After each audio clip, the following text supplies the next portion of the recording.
Good afternoon, ladies and gentlemen. I welcome you to this special meeting today. Quite rare for Hong Kong to have a cultural meeting like this.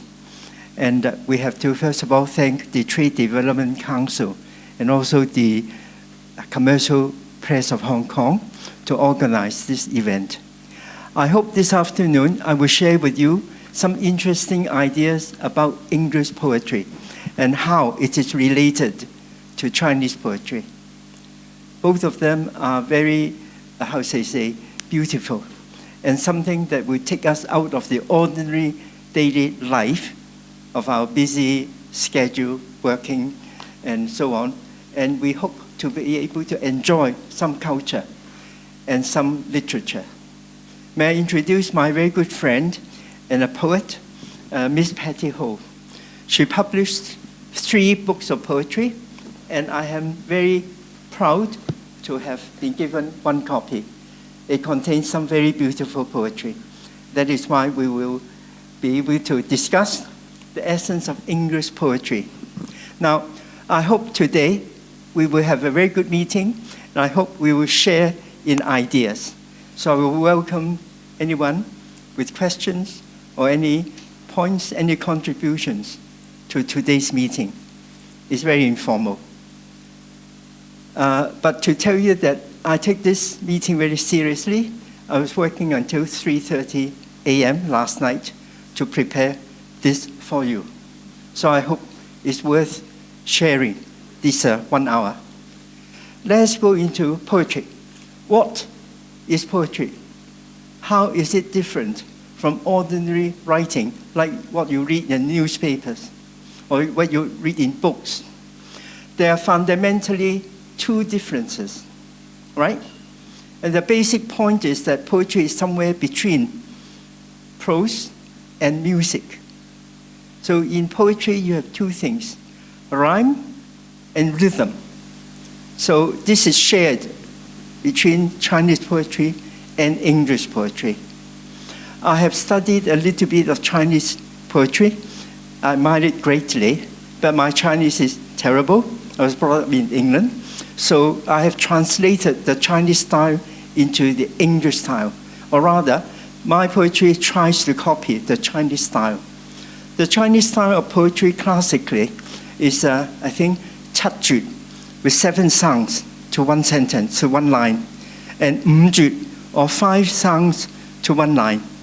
And it conveys very beautiful ideas and also very melodic. It's almost like music. So in my book, to show my appreciation of Chinese poetry and how good it is, if you have my book and you turn to the end of the book, you will find a very simple childish poem called Ye Si.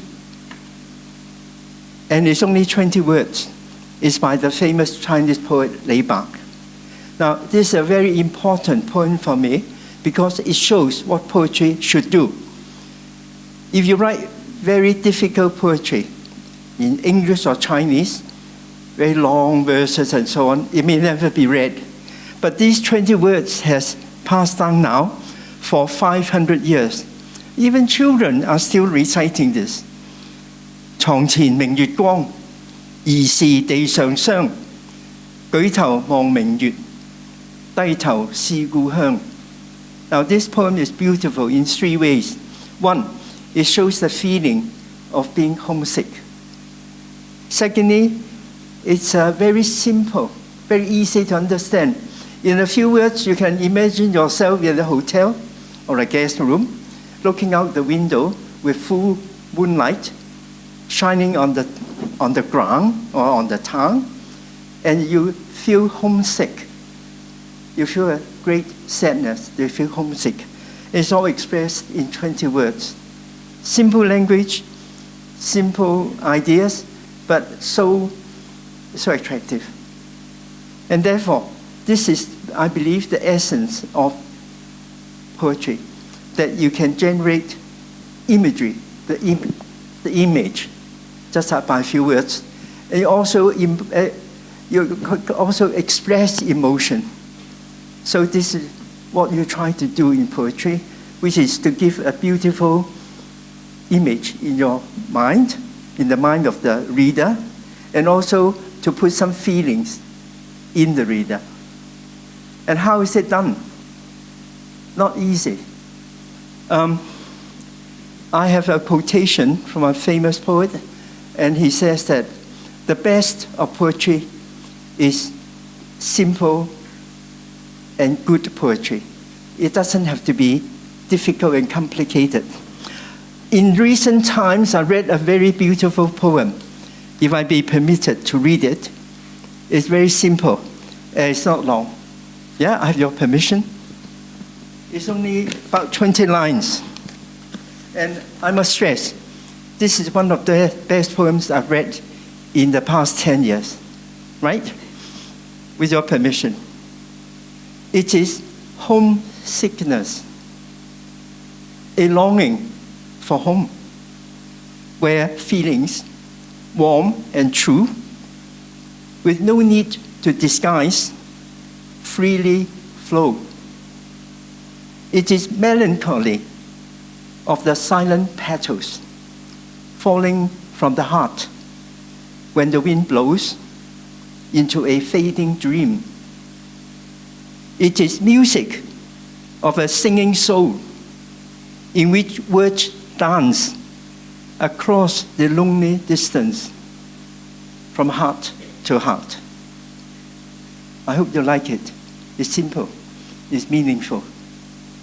You know, it's really, really good poetry.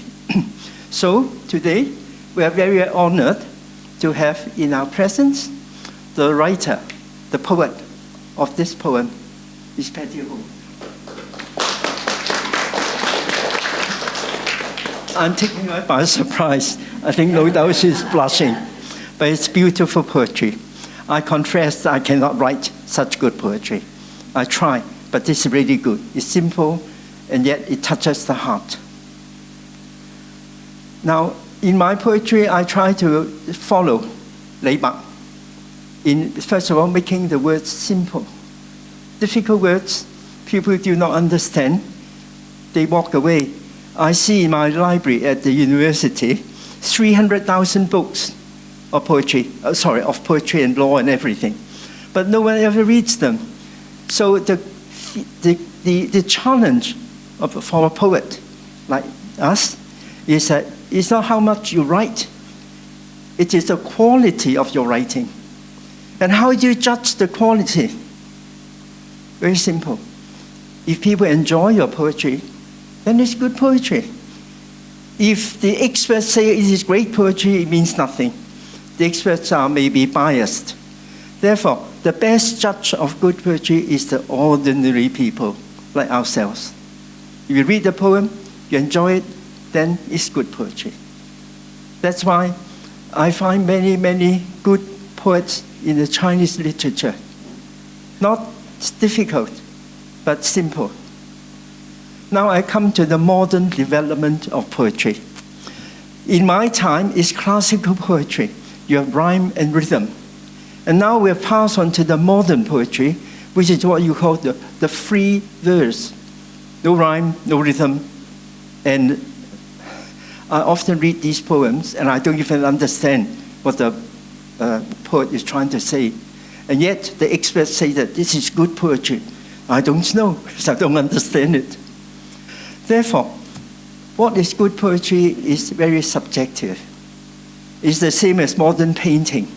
Before, you have paintings that you can enjoy. You see Jesus, you see Mary, you see clear images. Nowadays, modern painting, you don't know what the painting is all about. It's the same with poetry. Nowadays, good poetry is something that you don't understand. So I don't accept that. I believe the purpose of poetry is very clear. It is to make the person reading it feel beauty, feel the emotion, feel happiness, appreciate the beauty of nature, and so on. So it's a form of communication. If you manage to communicate to your readers, then you're successful. Actually, the best test of the modern art You know, I've been to museums all over the world. I look at the paintings and I don't know what it's all about. We have in the Tate Gallery a whole wall, just a piece of paint, red in color, and that's supposed to be a painting. I don't understand. I dare not say that it's not good. I just say that I don't appreciate it. Equally with modern poetry, it's very, very difficult to write good modern poetry. It has no rhyme, it has no rhythm, but yet it is good. And that's very not easy. And hence, to show my admiration for Patty and her poem, I try to copy it. So I feel that I need to get your permission. So in one of my last poems, I did try 3 verse, no rhyme, no rhythm. Very, very difficult. It's so easy to write, but it's difficult because it is easy. When you have rhyme and rhythm, you have discipline. And therefore, it is easier to write because you have to find the right rhyme, compose the same rhythm. And so you have discipline and you cannot write just what you like. But with 3 verse, you can. So with your permission, may I read a short poem?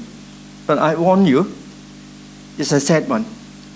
And yet it is written in 3 verse. And with your permission, I copy your style. So it is to a lady who is dying in Toronto. So I attended her deathbed for 1 week. Very, very sad. So in poetry, you try to do 3 things. First, you start with emotion. You must have true feeling. You must be honest to yourself. So with true feeling, then you observe, right? And then you go home, you think about the emotion, you try to put it down on paper. And that requires hard work. So some famous poet said, with a good poem, it is 10% inspiration, 90% perspiration, which means hard work. It's not long, with your permission. I'd like you to feel the emotion of sadness. So it is winter when sobering snow flies from a desolate sky into white emptiness. It is hopelessness of sunken cheeks and sightless eyes when life vainly strains for every gasping breath. It is sadness for a departing soul whose dreams linger though breath is no more. It is warm tears from a bursting heart when silent grief wells from within. It is freedom for a cleansed spirit to walk the icy earth, comforted by falling snow. It is a tomb for well-earned rest, where faith fosters eternal peace. May I now pass the floor to Patty.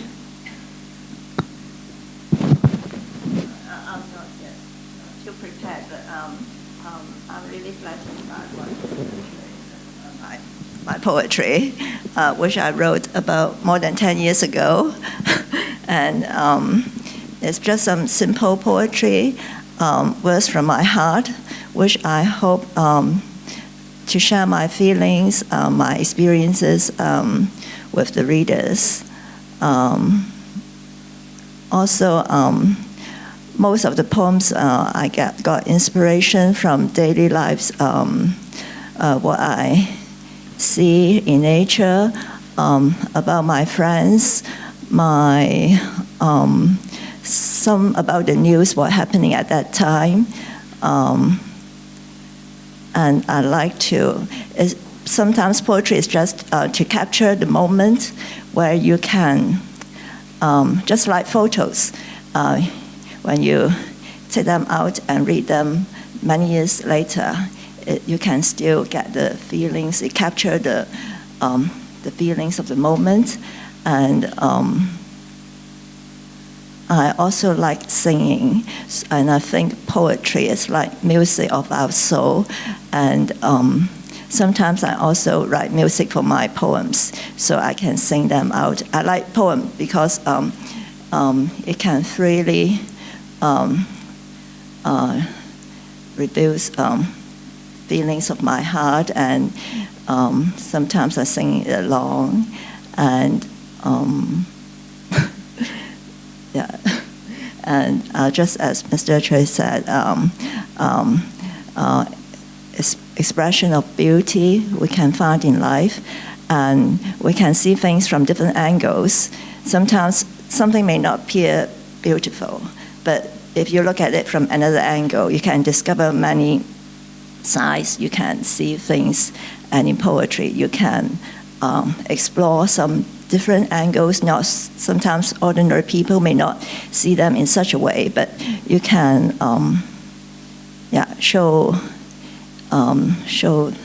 show things from within, from without, and different views.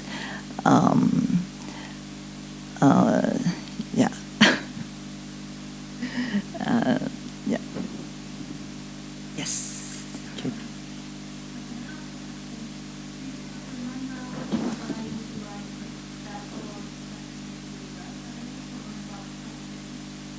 It is a poem about poetry, what I feel about poetry. And I think a summary of what I feel at that moment, like the falling petals, like the feeling for home, and music of the soul. It's just a summary of what I feel about poetry. Yeah. So. Yeah. That poem is excellent because it generates deep emotions. Now, what is the function of poetry? It's the opposite of, let's say, sheer speculation. It's the opposite of playing mahjong. But it is a special enjoyment. It should enrich your life. I think if I quote Shakespeare, he says that the function of poetry is to hold the mirror up to nature. So we try to see the beauty of nature, the beauty of ourselves. We have very good emotions in the human species. Also, we have bad emotions.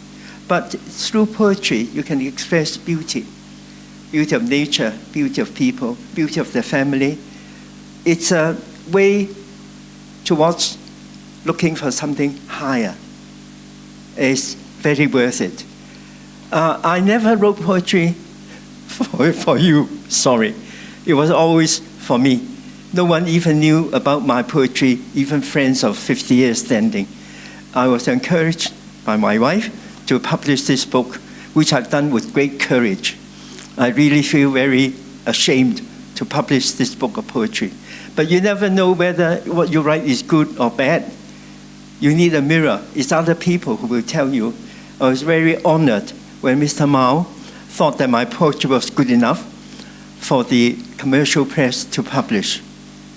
I'm very grateful to your encouragement and help. So the purpose of this book is really to help Hong Kong people, especially the younger people, to take an interest in poetry. English poetry, Chinese poetry, it doesn't matter. There's a way of life. I must also welcome my very good friend Shi Lan, who is an excellent Chinese poet. She writes beautiful poetry, really beautiful. So I admire her poetry, although my Chinese is not that good. So if you indulge in poetry, it brings a lot of good things. It brings you a higher level of thinking. It ennobles the mind. Also, it will give you a special appreciation of nature and maybe of human beings. Therefore, for young people, I hope this book will help them master English, that they will improve their English. So like Lee Park, I try to write simply and not long. All my poems are quite short, except one, which I wrote for the harbor.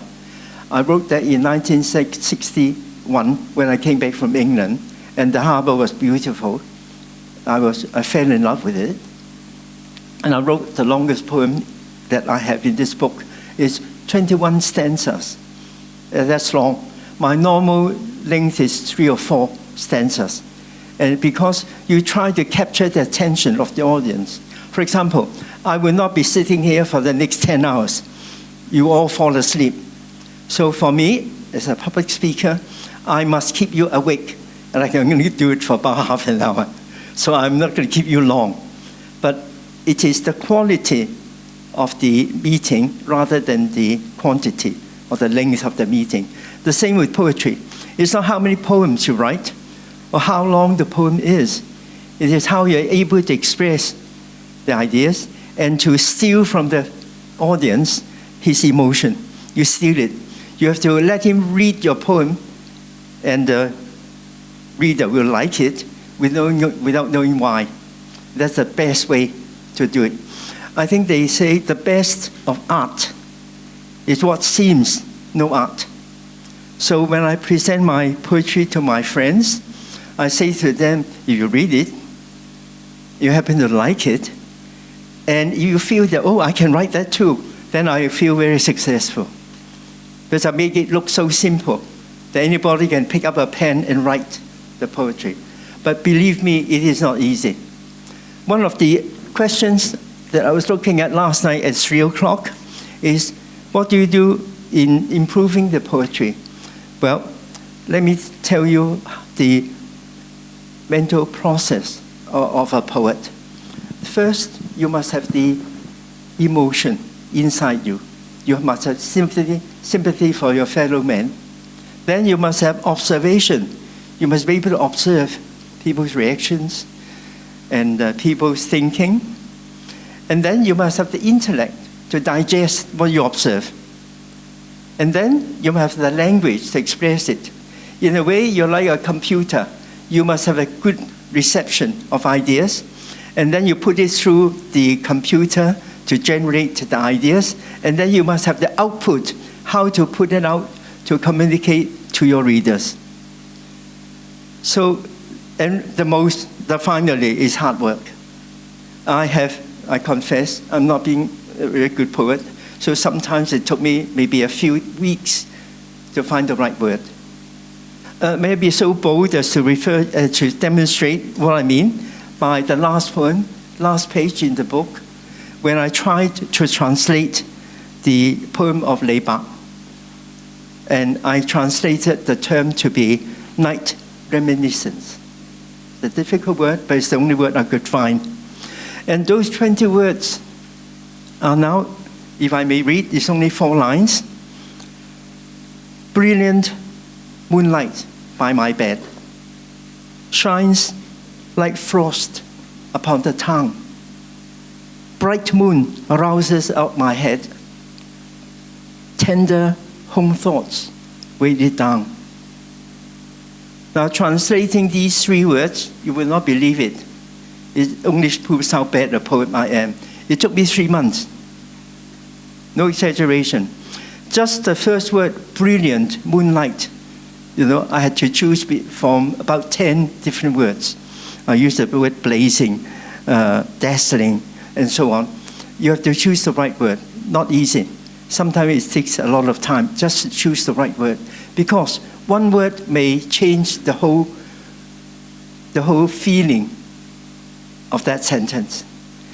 I again admire Patty's poem because that is really beautiful poetry. It's so simple. But if you read it, I think I must have read it 100 times. I cannot write such good poetry. It's so simple, yet so touching. Congratulations. Now you have to answer.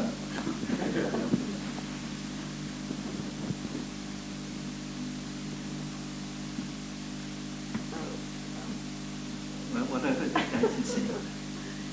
Are there any questions that you wish sharing? Any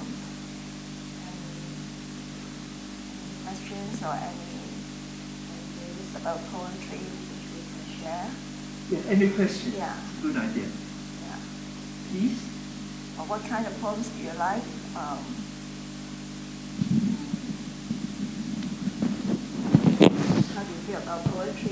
Maybe I can ask a question first.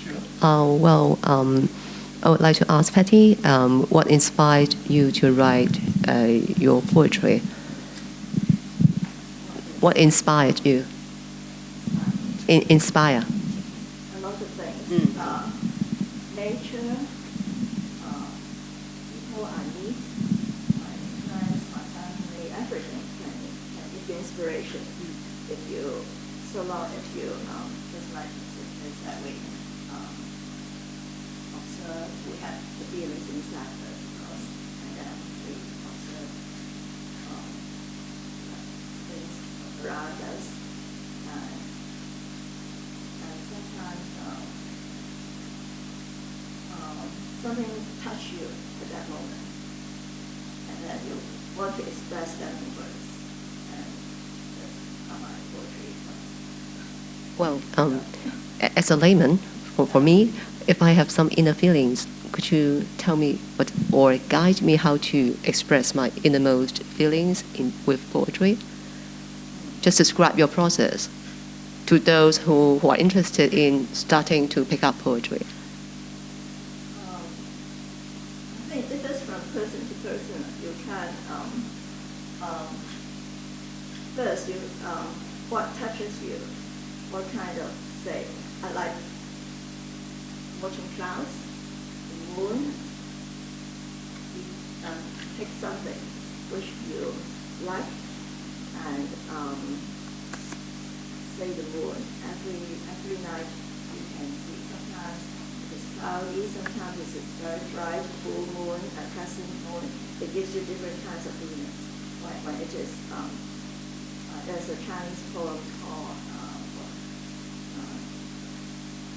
when it is a crescent moon, you think of parting, and when it is a full moon, just like roses. 悲歡離合呢個人情願決，自是古難全，但願人長久，千里共嬋娟。You will think of full moon and people together and yeah, I think you choose pick some subjects you attach, you like, and then you try to express the feelings in your heart. What it draws you, say the moon, you can think about coming together, parting, or what? Yeah. Just now, Mr. Chu has shared his process of writing poetry. He needs to spend about 3 months to thinking about how to pick up the right word. How about you? Sometimes it's just one night. It differs from poems to poems.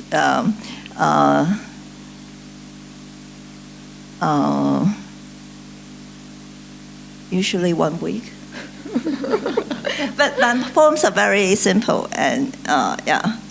So it differs from some but very short and simple. So no need to spend such. You said just now you are interested in music also. Yeah. So will your interest in music help you in the expression of poetry? Yeah. And how?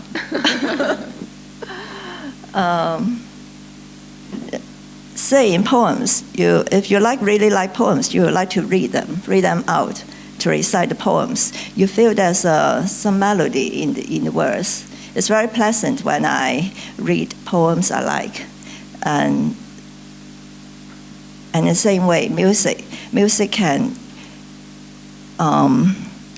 you add some melody to the words and sing it out. I just find it the feelings very soothing and comforting for me. Yeah. And if you know music, then the words, because most of the poems I write are free verse. So, but if you like music, then you can, it can naturally flow. So you don't have to,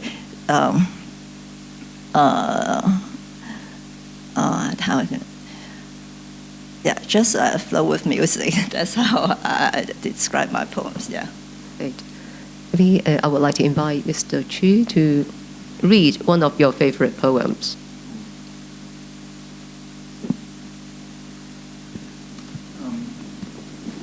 I write I write on many, many different subjects. In fact, I've written over 100 poems, but I've only chosen 45 for this book, which I consider good enough. I think perhaps I read you a simple poem written for my son when he was a baby. And this, I think, those of you with children may appreciate it. It's simple, and it's a big challenge, because I was writing it in Chinese style, 五句. I only allow myself 5 sounds for every sentence. If I could find it. Yes, Chester. So this is a baby son, a few months old. And I felt it's my first son. I felt very proud to be a father. And this is the emotion of a father. So this is my son, Chester. And by the way, Chester is the person who is now grown up. He's taken all the photos in the book. So it's a joint effort by my son and myself. I wrote the poetry, and he gave me the photos. And so this is Chester at a few months old. So it's very, very simple, 5 full words to 5 sounds to a sentence. Very difficult, because English is a language with multiple sounds. So to write in the 五句 style, Chinese style, was not easy. So is he an angel? Is he a toy? An angel smiles, but not as sweet. A toy does not have such soft feet. He's a baby, a bundle of joy. Is he a sweetheart or a little boy? Just see him smile and fall in love. Hug him all day, but never enough. He is the darling, a bundle of joy. To set him laughing and then enjoy those twinkling eyes and teasing dimple. Contentment for me is just so simple. He is a blessing, a bundle of joy.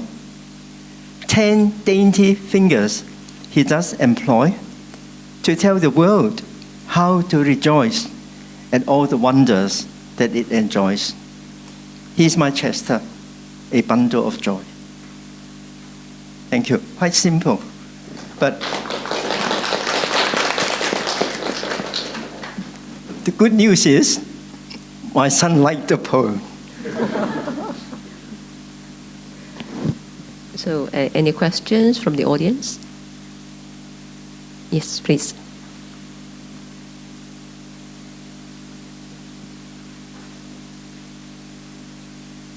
So the mic is coming.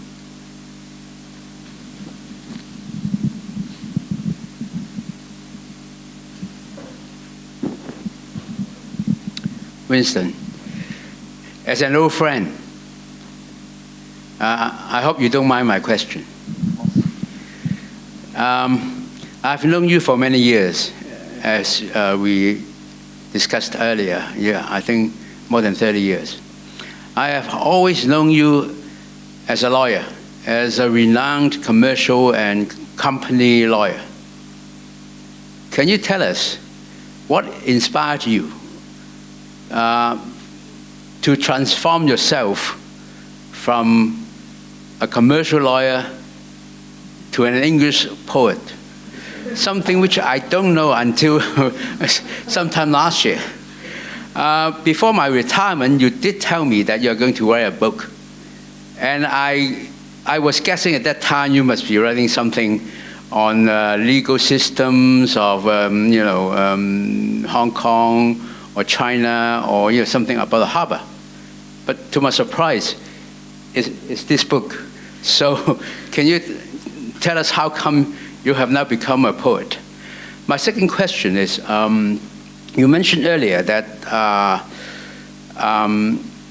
poets are like a mirror of nature or of beauty. Now, my question is, are there any similarities between writing poets and protecting the harbor? Because, I ask this question because protecting a harbor is something related to nature, right? So that's my two questions. Thank you. Thank you, Michael. Those are excellent questions. Thank you for being here, and thank you for asking those two questions. The first one is amusing. As a lawyer, you face life every day. You become very practical, very, very practical. And sometimes you see the worst in human nature.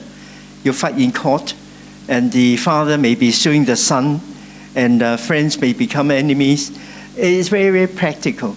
Therefore, for me, poetry is an escapism. I run away into something nicer, something more beautiful.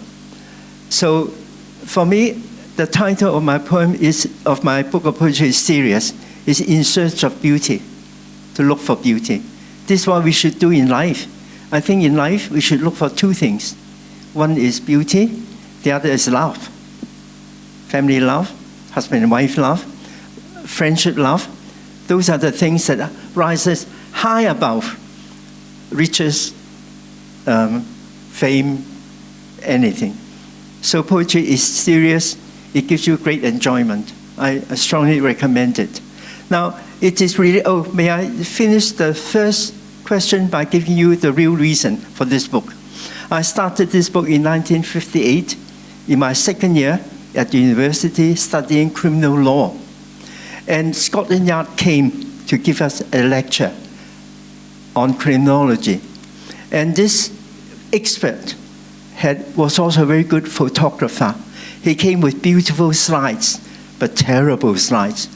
Rotting corpses, a victim of murder, a rotting fetus, and floating corpse, all in beautiful color. So during this lecture for 1 hour, halfway through, half the audience went into the toilet to vomit. I stayed as long as I could, then I left. And on my way home, I said, my God, human beings are so ugly. We do such terrible things. Is this life? So, for me, poetry is an escape.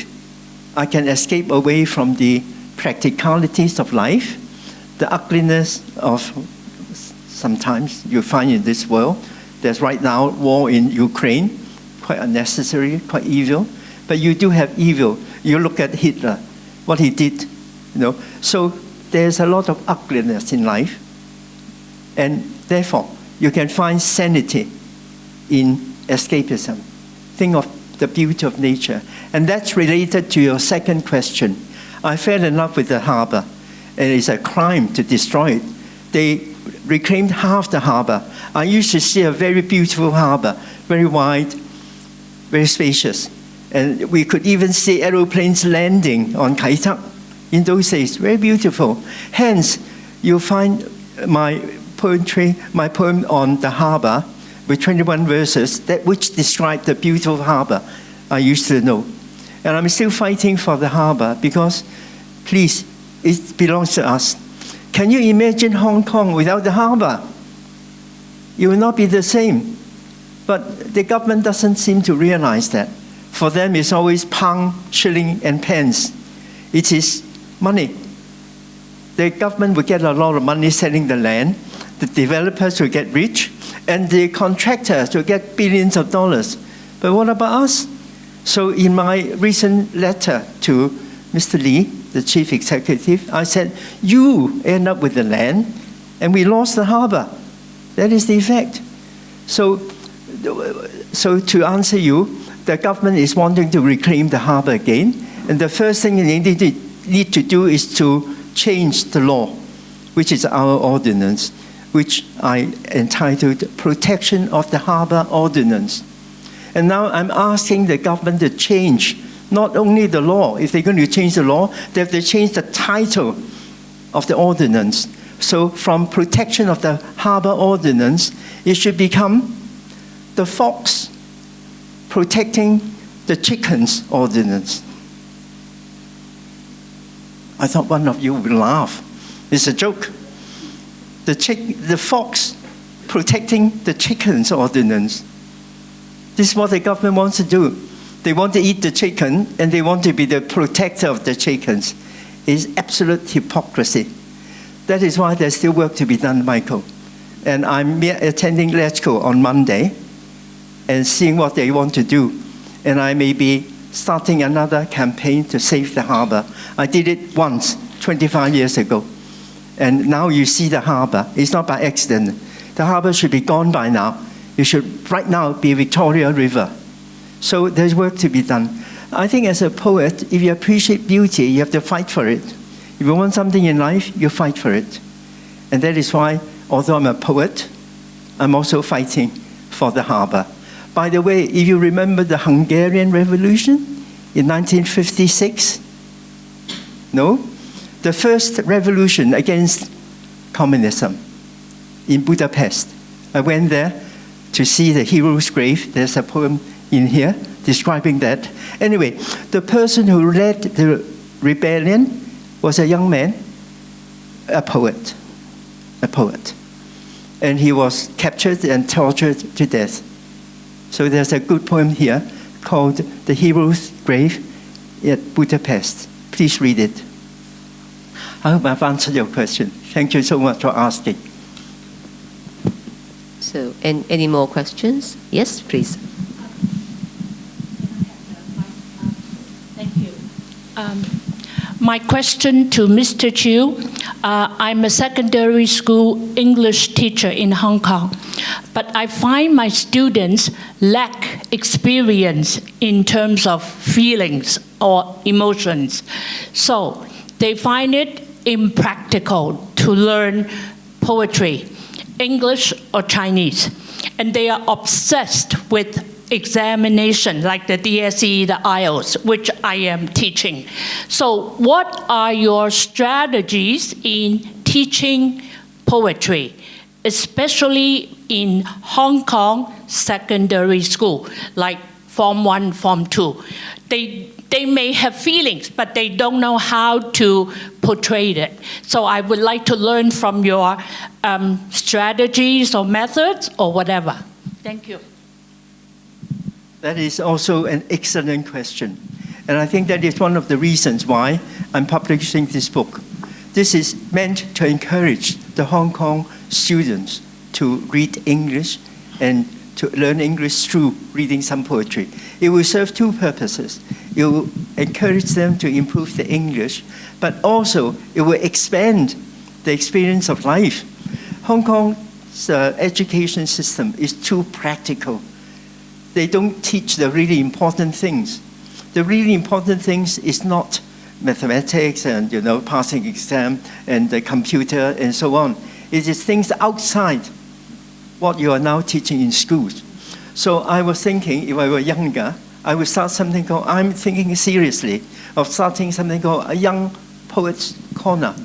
It will be done through the internet. And I will offer a free copy of this book to any poem that's published on my website as an encouragement. It's not money, it's pride, it's the encouragement to make them feel good about themselves. If you do something good, what is the reward? It's not being given an honor by the government, it's not being this and that, it's how you feel inside.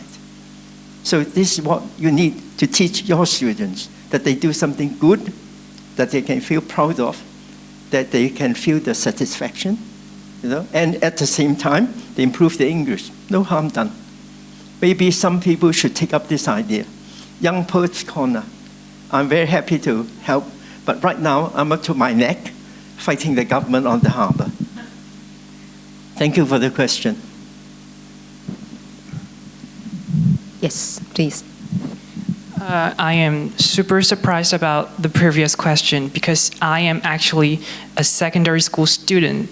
And yeah, studying in mainland China. And so the first question I would like to ask is almost the same, is what suggestion will you give to students about reading poetries, including Chinese and English? And the second one is I read a lot Asian Chinese poetries in textbooks, and there's some problem existing is the language barriers, because Asian poets, they write poetries in Asian Chinese, and we are now speaking modern Chinese, and I don't know if there is something same to do with the English poetries. And what do you think of, and what advice will you give to us to do with this kind of language barriers when we read poetries? Thank you.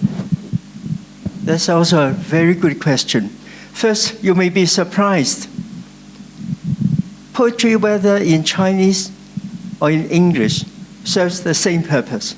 Introduce the young person into a different dream and vision of life and of the world. So whether it's through Chinese poetry, English poetry, it is the same. Same for your students. So this is a common love.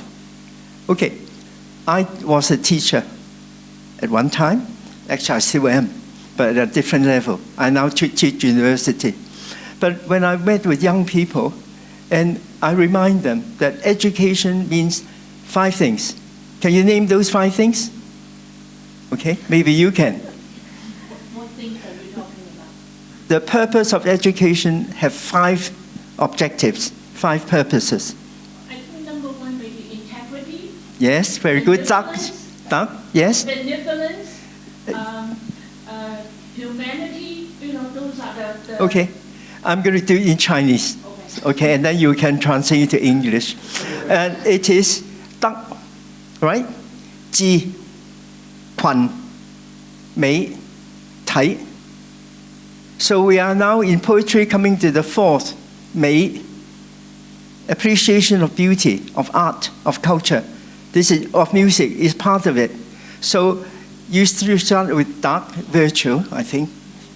G is intellect, no problem in Hong Kong. Everyone is so clever in the exams. 群 is to be able to appreciate society, associate with your friends. 美 is the appreciation of beauty, including poetry. And 體 is to be healthy, gymnastic and so on. Those are the 5 objectives of education. Unfortunately, in Hong Kong, the education department, they forget about that. And it's left to religious schools, and they forget about May. I hope they not forget, they don't stress enough. So it should be a balance. If you are a good educated person, well educated, you should have all 5. Those are the 5 purposes. And one day, when you get married and you have children, remember 5 things. I think maybe one thing to help you, I hope, how many students do you have? Usually in a class, 30. How many classes do you have? 3. Okay, so 100? Is that a good number? May I offer you 100 books of this? You can spread and give it to your children. And please give it to your children, to your students, and say that this is a good purpose. If they read it, it is not for you, it is for themselves. Luckily, but in this internet world, very often they say they are so obsessed with the I thought in the internet world nowadays, students are very, very keen or obsessed with the internet, like social media. Whereas reading a book or reading poem, reading anything, is to them is like non-existent. Okay, I'm sorry to say, but this is the trend right now. That is why education must set the right direction. In Hong Kong, it's quite sad. I taught in the Hong Kong University law, and my students come up to me and say, "Oh, I want to do law," when they want to get in. So I ask them, "Why do you want to do law?" There are 3 types of questions. The first is, "I'm going to get rich quick." No, seriously, want to make a lot of money as quick as possible, right? And the second will be, "I want to save the world." Very idealistic. And then I only accept students who give a good answer, which is, "I'm interested in the law. I want to be a good lawyer." Law is important. It is through law that you have a stable, harmonious society. Very important. You will remember 2 or 3 years ago when we had riots all over the streets. I sympathize with them wanting democracy, but that is not the way to do it. Therefore, they have to obey the law. I never forgave Mr. Dai, what's his name in Chinese? Dai Yuting. I never forgave him because I'm also Hong Kong U. I'm also law faculty. He's far junior to me. I was teaching Hong Kong U many years ago. Anyway, and he was asking the young people to break the law. No way. It's the wrong approach.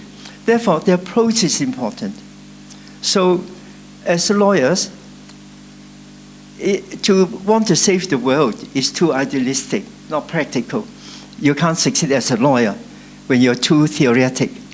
Therefore, the right approach is to be a lawyer because you're interested in the law, and the law's function is to maintain harmony in society. We are all here having, I think, a good meeting because we all observe the law.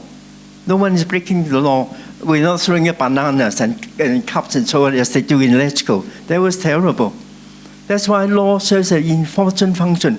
It is the direction in life that is important. And this is what education should teach. It's not making money. It's trying to make good use of yourself as a human being. Make sure, don't leave. I want to make sure that you, I think if you give me the address, I will send you the 100 copies. It's quite heavy. It's very heavy. Your school is, what's the name? It is in it is in Tin Shui Wai, okay? And it is called Yong Yao College. Will you please make sure you leave down the name and address? Okay. Please, my secretary is there, Miss Vivian Wong. Okay?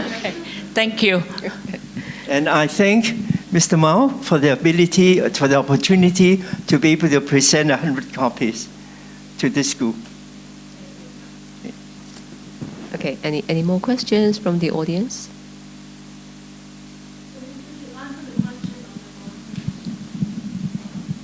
He's been asking about the language, about the difference between Asian Chinese and modern Chinese. Can you answer the question first?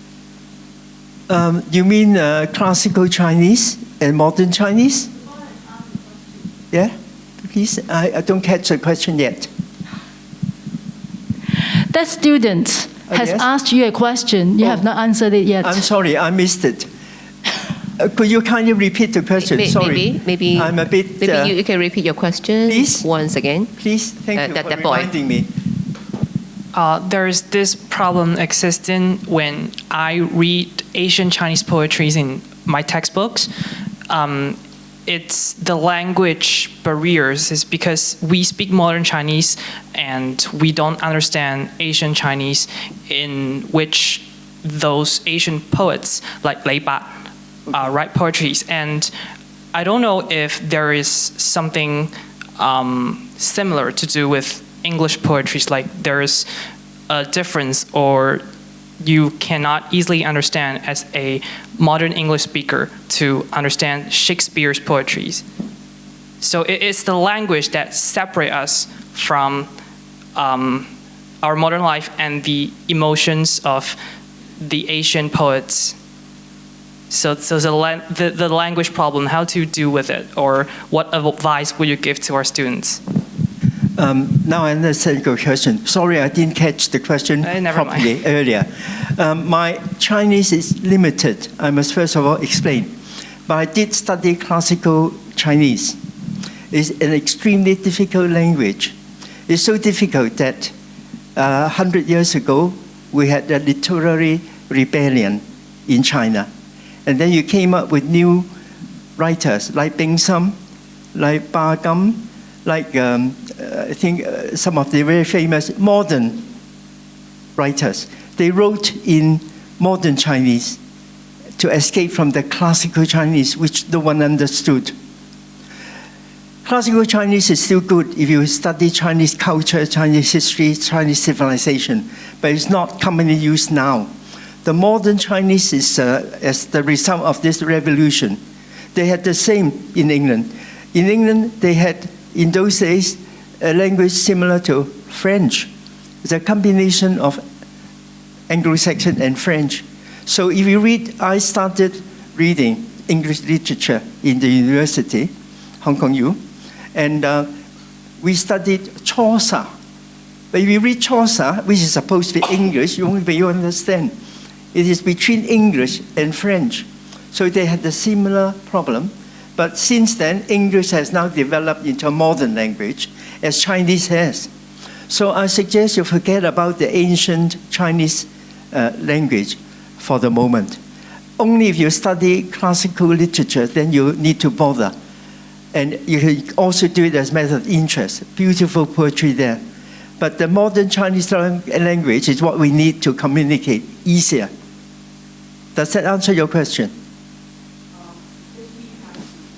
Asian Chinese poems in schools, and we have to take exams, so better to understand those Asian poetries written in classical Chinese, and how should we look for dictionaries words by words, or should we just look at the explanations written in our textbooks to better understand the emotions, like you just mentioned, and all, etc., expressed by the poets?